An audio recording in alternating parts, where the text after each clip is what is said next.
Ivan, čo ty a slovo yo? Máš ho rád? Hejtujem to slovo. Hejtujem to slovo. Tak mi povedz, prosím ťa, čo si myslíš potom o novom dokumente Rytmus sídliskový sen?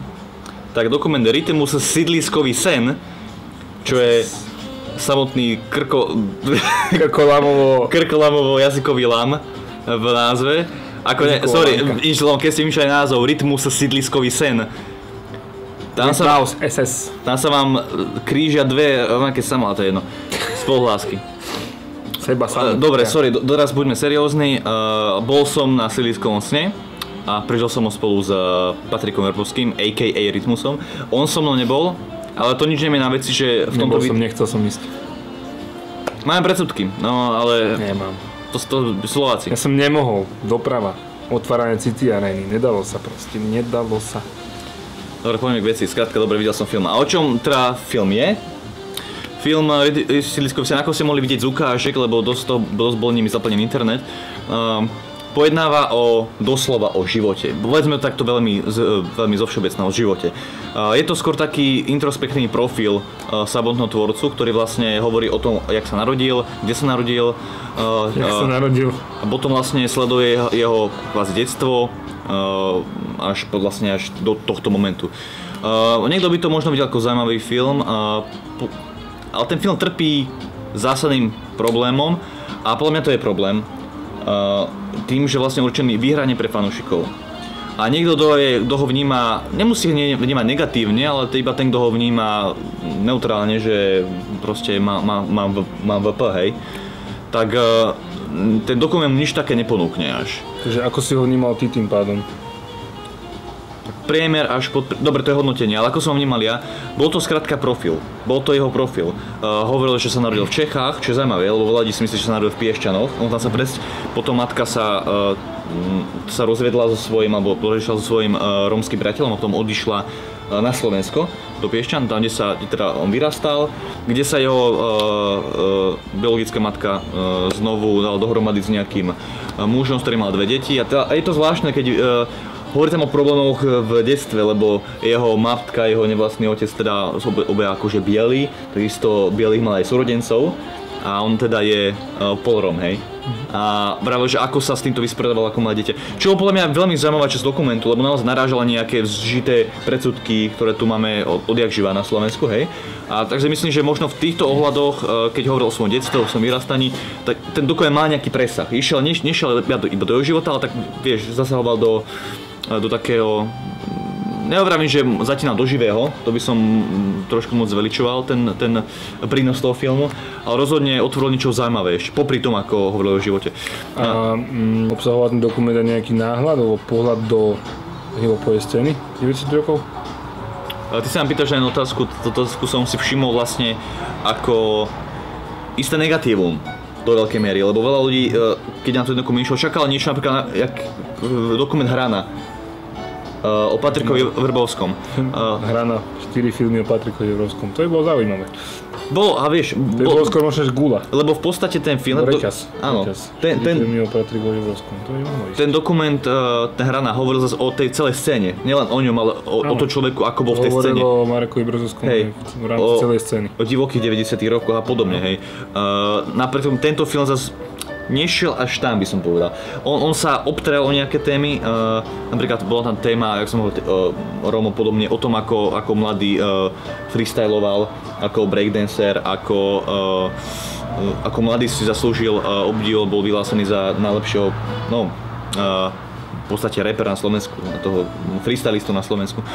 Takéto veci som nevedel a toto je vždycky zaujímavé. A keď vidíš ten dokumentárny materiál z tej doby, ten archívny materiál z tej doby, ako tam tancuje, vidíš ako mladého vyrastá. Takže áno, má to svoje pozitíva. Má to taký časozberový charakter. Áno, a toto je tá vec, keď sa pozrieš na Patrika ako na Patrika, keď sa pozrieš na Patrika ako na Rytmusa, hej, to sú dve odlišné. Presne, áno. Toto vie, že to je póza a on v skutočnosti prakticky úplne iný. No keby si mu to povedal, že to nie je póza, on sa tak cíti, ale...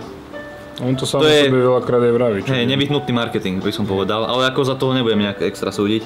Ale potom už ten dokument ide taký zvláštnym smerom, a neviem, čo si o tom ani som si niekedy mal myslieť, potom sa tam začnem venovať tomu, kto boli jeho lásky. A to už má skôr taký bulvárny charakter, ako ja som rád, že je šťastný, ale come on, ja nemusím vidieť proste, aké SMS-ky mu bývalka posielala, hej, no ráda nevidíš proste SMS-ku, že aha, pozri, toto posielala, budeme spolu spínkať, takéto veci, nie, nechať ísť to na dokumentaristi, takto sa dokumenty nerobia. Ja som nikdy nenatočil dokument síce, ale tak to viem, že čo sa nerobí, toto sa nerobí. Zároveň vieme, že je to z veľkej časti viac menej amatérsky dokument, veľmi. K tomu za chvíľku.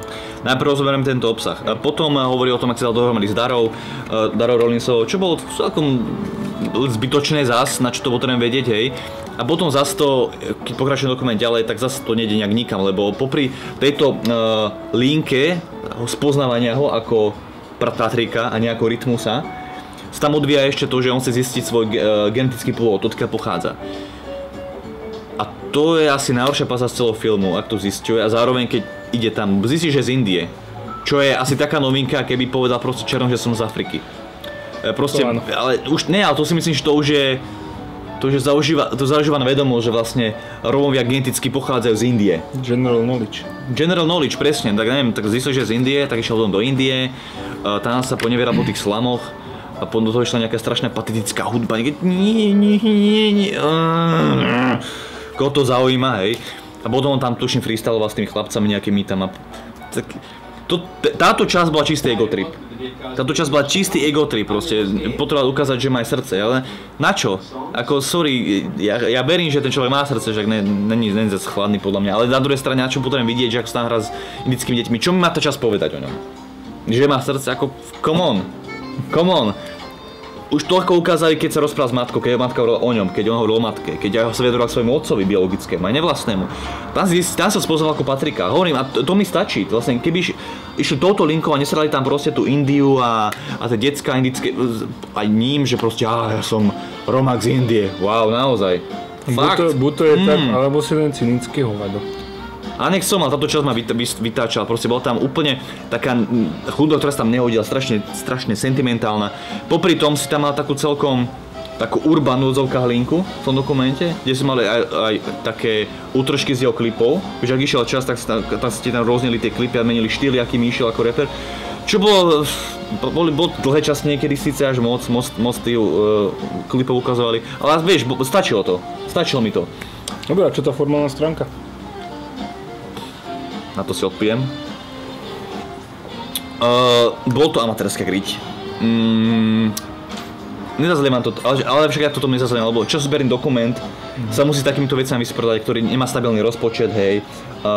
Často to kolíča, čo sa týka produkčnej stránky, niekedy ľudia, ktorí mohli predtým, nemôžu teraz. Dobre, niektoré veci sa samozrejme odpustia a dokážem prižmúriť oko, to je jasné, hej.